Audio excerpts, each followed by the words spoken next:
Hello guys, അപ്പോൾ നമ്മൾ ഇന്നും വാഴയ്ക്കാണ് ഉണ്ടാക്കണത്. അപ്പോൾ ഇതിലെയും പ്രധാന നായകൻ ഇർക്കിലാട്ടോ.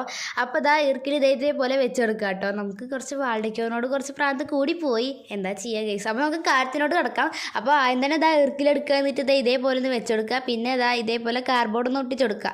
സർക്കിൾ രീതിയിൽ ഇതേപോലെ കാർഡ്ബോർഡ് ഒട്ടിച്ചെടുത്തതിന് ശേഷം ഒന്ന് പെയിൻറ്റ് കൂടെ ചെയ്തെടുത്താൽ നമ്മുടെ സാധനം സെറ്റായി. അപ്പോൾ ഇഷ്ടപ്പെട്ടാൽ ലൈക്കും ഷെയറും സബ്സ്ക്രൈബും കൂടെ ചെയ്യാൻ മറക്കണ്ട. പിന്നെ അഭിപ്രായങ്ങൾ താഴെ കമൻറ്റും കൂടെ ചെയ്യാം കേട്ടോ. അപ്പോൾ അതുവരേക്കും എല്ലാവർക്കും ബൈ. ഹലോ ഗൈസ്, അപ്പോൾ നമ്മൾ ഇന്നും വാഴയ്ക്കാണ് ഉണ്ടാക്കണത്. അപ്പോൾ ഇതിലെയും പ്രധാന നായകൻ ഇർക്കിലാട്ടോ.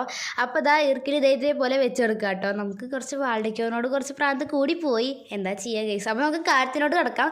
അപ്പോൾ ആദ്യം തന്നെ ഇർക്കിലെടുക്കുക, എന്നിട്ട് ഇതേപോലെ ഒന്ന് വെച്ചെടുക്കുക. പിന്നെ ഇതേപോലെ കാർഡ്ബോർഡ് ഒന്ന് ഒട്ടിച്ചെടുക്കുക. സർക്കിൾ രീതിയിൽ ഇതേപോലെ കാർഡ്ബോർഡ് ഒട്ടിച്ചെടുത്തതിന് ശേഷം ഒന്ന് പെയിൻറ്റ് കൂടെ ചെയ്തെടുത്താൽ നമ്മുടെ സാധനം സെറ്റായി. അപ്പോൾ ഇഷ്ടപ്പെട്ടാൽ ലൈക്കും ഷെയറും സബ്സ്ക്രൈബും കൂടെ ചെയ്യാൻ മറക്കണ്ട.